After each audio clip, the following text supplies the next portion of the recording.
विद्यार्थी मित्रों, मेरे YouTube चैनल में आप सबका स्वागत है। 8वीं कक्षा की एक धरती माँ का आंगन महके इस कविता के स्वाध्याय प्रश्न उत्तर हम देखने वाले हैं। तो हम प्रश्न के उत्तर देखने को शुरुआत करते हैं। देखो, पहला ही प्रश्न है, सूचना के अनुसार कृतियाँ करो। प्रश्न 1 है, प्रवाह तालिका पूर्ण करो।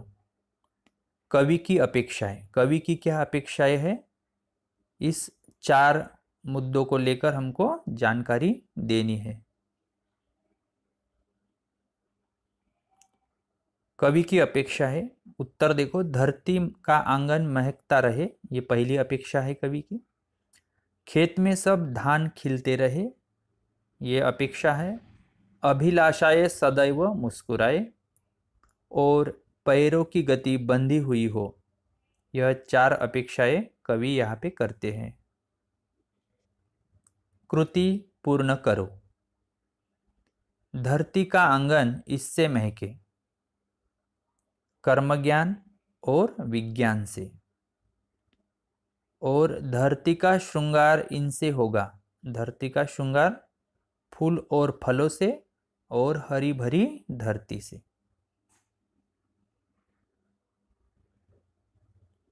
प्रश्न 3, उत्तर लिखो। 1, मेधा की ऊंचाई नापेगा। मेधा की ऊंचाई कौन नापेगा? प्रतिभा का पैमाना। उत्तर है प्रतिभा का पैमाना। और 2, हम सब मिलकर करें। क्या करें हम सब मिलकर? अर्चना यानी प्रार्थना। उत्तर है अर्चना। अब प्रश्न 4 का उत्तर देखते हैं। 4 में बताया गया है, कृति करो। मानव अंतरिक्ष यान से यहाँ पहुंचा है, चंद्रलोक में और मंगल ग्रह पर। मानव अंतरिक्ष यान से कहाँ पहुंचा है? चंद्रलोक पर पहुंचा है और मंगल ग्रह पर पहुंचा है। देखो, अगला प्रश्न है भाषा बिंदु से संबंधित।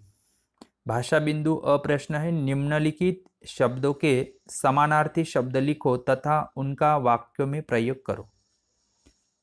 यहाँ पे 5 शब्द दिए गए हैं, शरीर, मनुष्य, पृथ्वी, छाती और पथ। इस 5 शब्द का हमें अर्थ लिखना है, समानार्थी शब्द, और उनका वाक्य में प्रयोग करना है। तो यहाँ पे देखो, मैंने लिखा है, और आपको अपनी भाषा का प्रयोग करके, आपके अपने अनुभव का प्रयोग करके वाक्य में प्रयोग करना है। ठीक है, तो चलो हम एक एक शब्द के अर्थ देखेंगे और बाद में उसका वाक्य में प्रयोग करेंगे।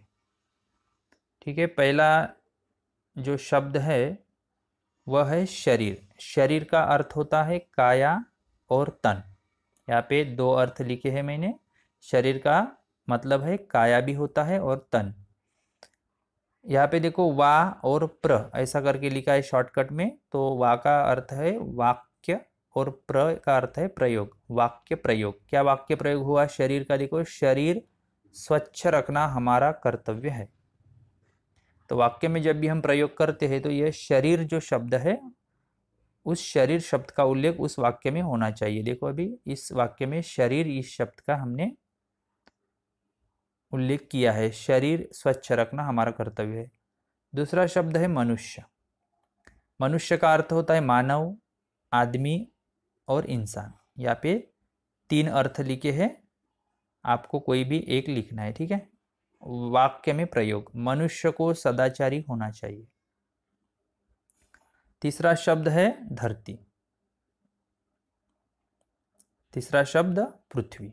पृथ्वी का मतलब होता है धरती, वसुधा, अवनी और धरा। यहाँ पे 4 पर्यायवाची शब्द लिखे हैं पृथ्वी के लिए। और पृथ्वी का वाक्य में प्रयोग देखो, पृथ्वी हमारी माँ है। अगला शब्द है छाती। छाती यानी वक्ष, वक्षस्थल और हृदय। वाक्य में प्रयोग है छाती का, संकट की छाती पर बैठकर उसका सामना करो। ठीक है, और अगला शब्द है पथ। पथ का मतलब होता है मार्ग, रास्ता। वाक्य में प्रयोग है पद का, अपने पद पर आत्मविश्वास पूर्वक आगे बढ़ना है।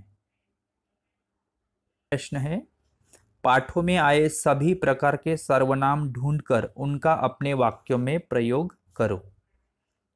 तो सर्वनाम आप सबको मालूम ही होंगे, जो शब्द नाम के संदर्भ में यूज किया जाता है, जिसका प्रयोग किया जाता है, उसे सर्वनाम कहते हैं। तो देखो यहाँ पे जो हमारे पाठ में जो सर्वनाम है उनकी यहाँ पे हमने यादी की है। देखो, मैं, तेरे, वह, जिसकी, उसमें और कोई, यह सर्वनाम हमारे पाठ में आए हुए हैं। अब इन्हीं सर्वनामों का हम क्या करेंगे, वाक्य में प्रयोग करेंगे। ठीक है, उनके वाक्य बनाएंगे। तो पहला वाक्य बनता है मैं सर्वनाम का, मैं सदाचारी बनूंगा। तेरे, दूसरा सर्वनाम है तेरे, तेरे का वाक्य में प्रयोग है यह शरीर भारत माता तेरे नाम।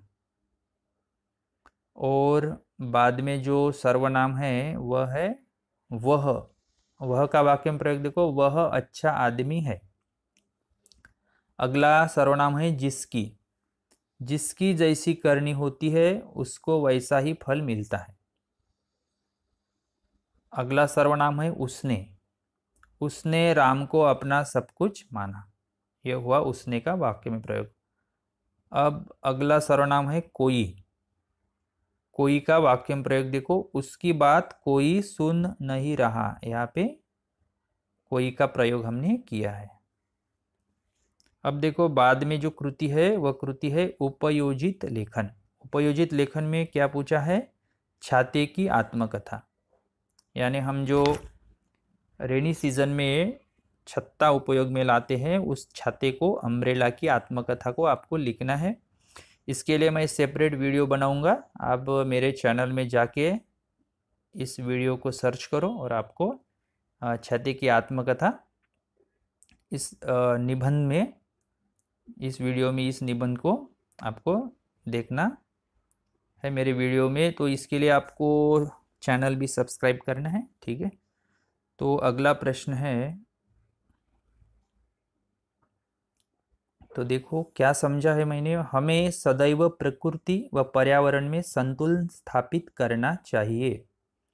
यानी हमें जो निसर्ग है, हमारा एनवायरमेंट है, उसका ध्यान रखना चाहिए, प्रदूषण नहीं करना चाहिए। विज्ञान से प्रगति हो और मानवता का विकास हो, सबको सदाचारी होकर मिलजुल कर रहना है, विनाशक शस्त्रों से धरती को बचाना है। यानी विज्ञान का भी उपयोग करना है और उसके साथ साथ हमें हमारे अंदर सद्गुण भी बढ़ाने हैं।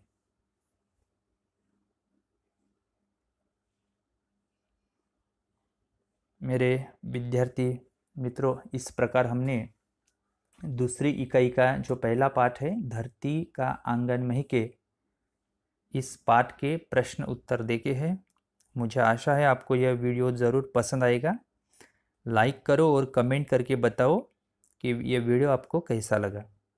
अगले वीडियो के प्रश्न उत्तर मैं अगली वीडियो में बताने वाला हूँ, जो है 2 लघु कथा है। इसके लिए आपको मेरा यूट्यूब चैनल सब्सक्राइब करना है। अगर आप सब्सक्राइब करते हैं तो आपको अगले वीडियो का नोटिफिकेशन मिल जाएगा कि अगला वीडियो कब आने वाला है। तो आपको बहुत बहुत धन्यवाद, आपने इस वीडियो को देखा और पसंद किया। बाय।